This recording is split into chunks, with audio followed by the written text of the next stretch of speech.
안녕하세요. 이야기가 있는 성운당 하경서재 박하경 작가입니다. 2022년 8월은 태풍 속에서도 비 속에서도 습하고 무덥습니다.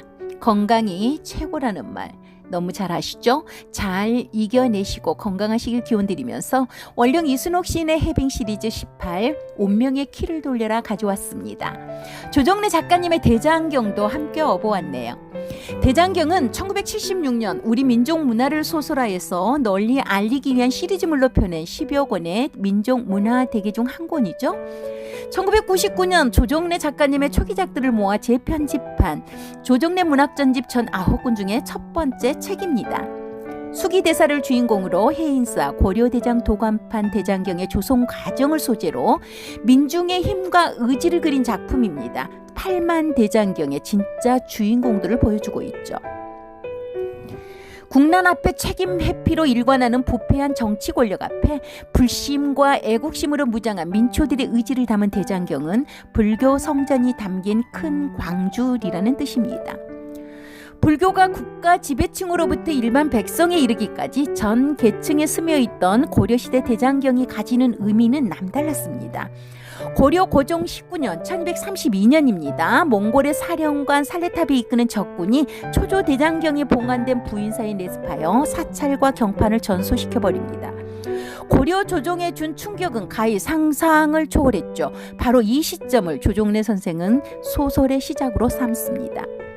부인사에 소장된 경판을 수호하기 위해 스님들은 물론 자원한 백성으로 구성된 천여 명 남짓의 고려 결사대는 살레탑이 이끄는 10만 대군의 기병 앞에 그야말로 바람 앞에 등불같이 맞섭니다. 이승의 삶보다 내세의 극락 왕생을 기원하며 그들은 자신의 목숨을 초계같이 던지면서 경판 수호에 앞서죠. 작가는 엄청난 적군의 위세 앞에서도 전혀 굴하지 않는 고려 백성의 의기와 절개를 마치 영화의 한 장면처럼 묘사합니다. 그렇다면 몽골군은 왜 대장경을 없애기 위해 엄청난 희생을 무릅썼던 것일까요? 소설에 나오는 대로 대장경이 처음으로 간행된 거란족의 침입 시절 대장경의 힘으로 파죽지세로 고려를 침공한 거란군이 물러갔다는 전설 때문인 걸까요? 소설의 한 축을 이루는 수기대사는 냉정하게 불법으로 국가를 수호하겠다는 당시 최고 권력자 최후의 대장경 판각불사의 허구를 지적합니다. 한국식 민주주의라는 희한한 형식 논리로 군사 독재가 자행되던 시절에 무는 국가를 다스리는 데 사용되어야 하는 게 아니라 국가를 지키는 데 사용되어야 한다고 일갈한 수기대사의 말은 조정래 선생의 사회 비판적 성향을 유감 없이 보여주고 있죠. 고려 후기 고종과 함께 강화도로 천도한 최씨 무인 세력은 연이은 패전과 대장경 소실이라는 국가적 책임을 회피하기 위해 새로운 대장경 판각 사업으로 활로를 찾고자 합니다. 고종은 최후의 교묘한 논리에 속아 판각불사를 윤허하고 수기대사로 하여금 그 역사적 임무를 맡기죠. 최후의 속셈을 간파한 수기대사는 불순한 정치 논리로 시작되는 판각불사에 대해 불쾌함을 드러내면서도 또 한편으로는 새로 대장경을 만들어야 한다면 기존의 것을 뛰어넘는 정성과 노력을 기울여야 한다는 생각으로 이 제안을 받아들입니다. 수기대사는 대장경 판각불사의 준비를 위해 전국의 명필을 필생으로 유치하고 판각 작업을 맡을 각수를 모집하죠. 이때 부모 형제를 몽골군에 모두 잃고 판각불사에 참여하기 위해 강화도를 찾은 12세 소년 정장균과 7살 때부터 목수 일을 해오다가 부인사 방어전에서 살아남은 대목 금필이 차례로 등장합니다.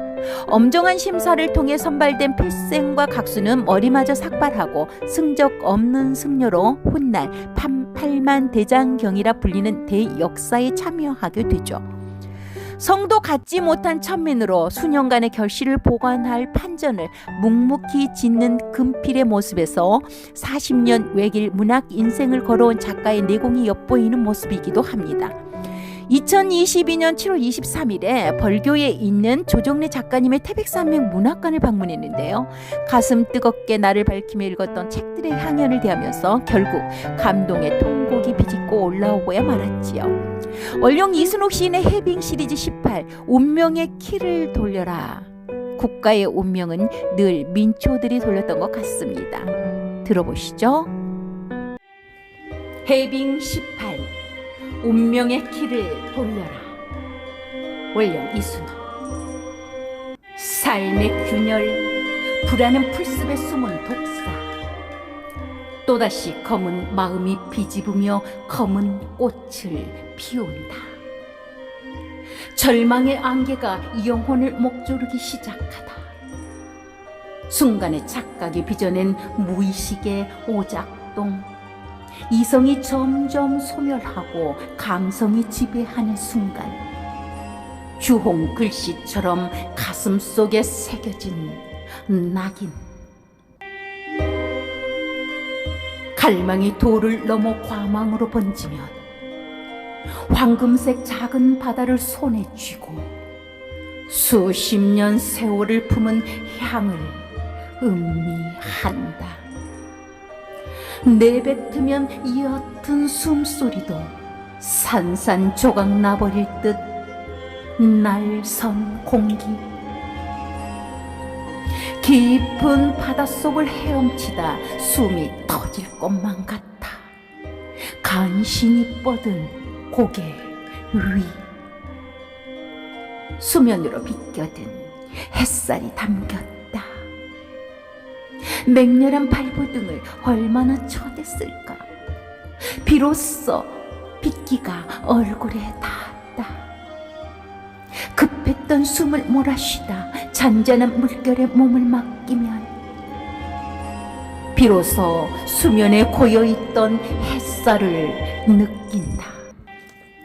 생존, 구원 혹은 희망이라 불리는 운명의 노크 소리. 살풋한 마음 한 자락도 나눠본 적 없는 마음속 요정이 텅 빈 무대에서 웅크리고 앉았다. 가혹한 계절, 얼령이 되어 흩어진